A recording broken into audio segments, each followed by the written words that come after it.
नमस्कार मैत्रिणींनो, स्वागत आहे तुमचं माझ्या यूट्यूब चॅनलमध्ये। सर्वात आधी यूट्यूबवरच्या सर्व बंधू भगिनींना रक्षाबंधनच्या खूप खूप शुभेच्छा।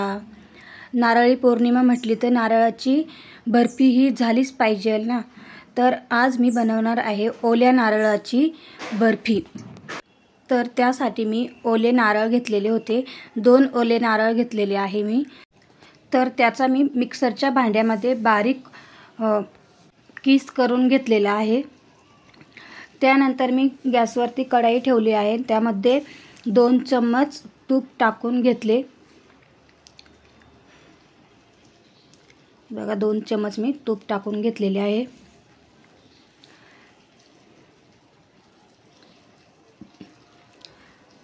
त्यानंतर खोबऱ्याचा किस बनवलेला होता तो त्यामध्ये मी टाकून घेणार आहे आणि चांगला परतवून घेणार आहे। फक्त लाल नाही होऊ द्यायचा, व्यवस्थित असा त्याचा कच्चापणा काढून टाकायचा।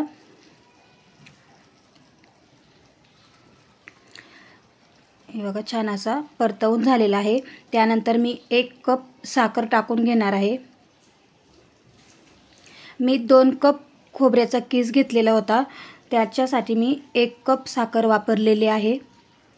साखरेचे पूर्णपणे पाणी होईपर्यंत व्यवस्थित मिक्स करून घ्यायचं सारण।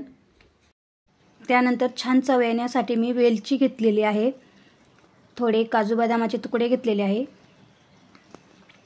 आणि हे व्यवस्थित असे मिक्स करून घ्यायचे। जोपर्यंत हे वडीचं सारण कढईला सोडत नाही तोपर्यंत व्यवस्थित असं मिक्स करत राहायचं, खाली डागू नाही द्यायचं। हे बघा छान असं मिक्स होतंय आणि शिजले पण आहे। तुम्ही याला नारळाची वडी म्हणू शकता किंवा नारळाची बर्फी म्हणू शकता। हे बघा कढईला सोडायला सुरुवात झालेली आहे। मी आता थोडा वेळ हे सारण खाली उतरवून ठेवते। आपल्याला ट्रेमध्ये गरम गरमच टाकायचं आहे सारण। ट्रेमध्ये टाका किंवा एखाद्या ताटामध्ये पण टाकू शकता तुम्ही।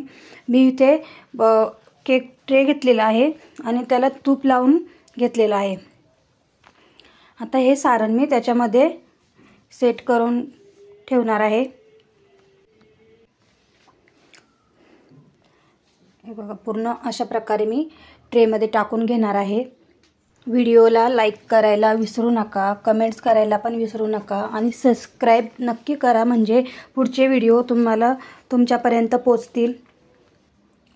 हे बघा व्यवस्थित असे सेट करून ठेवलेले आहे मी 2 तासासाठी मी ते फ्रीजमध्ये ठेवायचे किंवा बाहेर जरी राहिले ना तरी चालेल।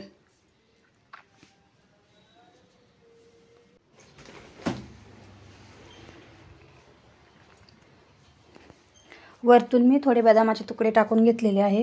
हे बघा अशा प्रकारे मी सेट करून ठेवलेली आहे बर्फी।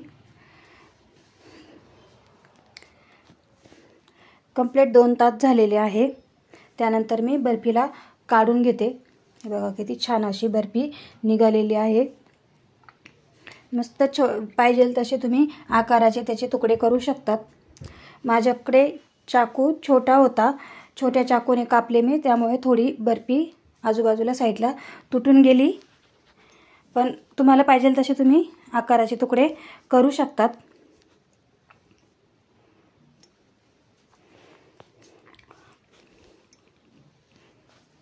हे बघा थोडीशी तुटून गेलेली आहे, पण तुम्ही व्यवस्थित अशी कापून घ्या। तर तुम्हाला व्हिडिओ कसा वाटला, व्हिडिओला लाईक करा, सबस्क्राईब करा, छान कमेंट्स करा।